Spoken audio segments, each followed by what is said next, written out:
Judgment Day for the narcissist. This one thing will destroy their mind in an instant. At the core of narcissistic behavior lies a fragile truth most people never see. They are unable to self-regulate. They do not possess the internal tools needed to process discomfort, criticism, or emotional tension in healthy ways. Because of this, their reactions are not guided by reflection, empathy, or emotional maturity, but by survival instincts rooted in ego preservation. There are things they can tolerate: conflict, hostility, even being disliked. A narcissist can endure arguments. They can withstand being talked about. They can even tolerate being blocked for a time. These experiences, while unpleasant, do not threaten the core of their identity. But there are certain triggers that strike far deeper, not as emotional pain in the way you or I experience it, but as an existential threat to their carefully constructed self-image. This is not about seeking power over them or playing psychological games. You have already lived through that battlefield, and the cost was far too high. This is about understanding the emotional architecture of narcissism, what destabilizes them, what they cannot process, and why certain experiences cause their internal world to unravel. Among all the things they can tolerate, 3 stand out as nearly unbearable: criticism, rejection, and exposure. These are the fault lines in their psyche, the fractures beneath the surface that cannot sustain pressure. Criticism pierces straight through the protective layers they build around themselves. Where most people might pause, reflect, and choose what to accept or discard, narcissists experience criticism as an attack. It is not feedback, it is humiliation. It is not information, it is annihilation. Their ego cannot hold complexity. They lack the emotional regulation required to separate what someone says from who they are. So instead of processing it, they react. Rage erupts. Blame is assigned. Smear campaigns are launched. Not because they are cruel by design, but because they are emotionally ill-equipped to cope. Rejection cuts just as deeply.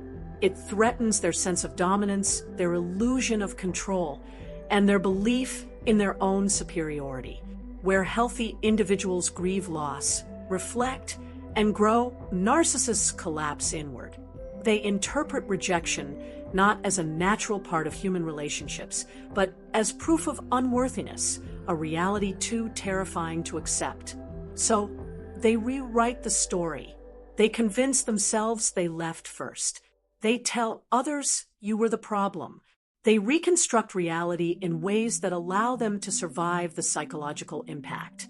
Exposure is perhaps the most devastating trigger of all. Their identity depends on illusion, on curated narratives, on controlled perception. When the truth surfaces, when their mask cracks, it feels like psychological death. Not because they suddenly feel remorse, but because the image they depend on for survival begins to collapse. This is when their behavior becomes most volatile, when anger, manipulation, and character assassination intensify, because the threat is no longer external. It is internal. Their carefully engineered self collapses under the weight of truth. What makes all of this so tragic is that these are ordinary experiences of life. Criticism, rejection, discomfort, conflict. For most people, these are opportunities for growth, reflection, and emotional development. You, especially after narcissistic abuse, have learned how to self-regulate. You have learned how to sit with pain, process emotion, and rebuild yourself. You have learned how to survive emotional storms and emerge wiser. The narcissist, however, remains trapped in emotional infancy, incapable of regulating their own internal state. This is why they perceive everyday interactions as attacks. This is why they respond to discomfort with rage. This is why they smear, manipulate, and distort. Their nervous system does not know how to self-soothe, how to pause, how to reflect. Every emotional trigger becomes a perceived threat. Every challenge becomes a battlefield, and every conflict becomes proof in their mind that they must defend their ego at all costs. Understanding this does not excuse their behavior, but it explains it. And in that understanding, you gain something priceless: freedom. Freedom from self-blame, freedom from confusion, freedom from believing their narrative. Because the truth is this: what they cannot tolerate is not your absence, your silence, or even your anger. What they cannot tolerate is the mirror of truth, the experience of emotional accountability, and the loss of control over how they are seen. And once you recognize that their power dissolves, all of this, when you trace it back far enough, leads to childhood wounds that were never healed. These early fractures in their emotional development shape the way they perceive the world, themselves, and everyone around them. They move through life carrying unresolved pain, unable to integrate it, unable to make peace with it, and unable to grow beyond it. And because of that, even the smallest emotional shift, a delayed response, a boundary, a moment of independence, can feel to them like rejection, criticism, or exposure. Their greatest fear is not abandonment. It is being seen, truly seen, exposed for who they are beneath the mask. That is why they depend so heavily on your emotional reactions. Your feelings become their compass, their confirmation of relevance, their proof of existence. This is also why silence on its own is not always enough. I know silence is powerful. I know it creates space. I know it begins the healing process. But silence with emotional attachment still feeds the bond. Silence charged with longing, pain, anger, or heartbreak remains a form of connection. If you are quiet but posting cryptic messages, emotional quotes, or content that reflects your grief and confusion, the narcissist reads that as supply. They interpret it as evidence that they still occupy space inside you. And because they interpret everything through the lens of self-importance, they will believe, without question, that it is about them. Even silence wrapped in obsession keeps the attachment alive. You may not message them, you may not engage, but if your thoughts constantly drift back to them, if you check their social media, wonder who they are with, imagine their life unfolding without you, the emotional cord remains intact. On an energetic level, they sense this. They feel your attention. They register your emotional presence, even from a distance, and it sustains their sense of control. Silence, while waiting, is another hidden form of emotional tethering.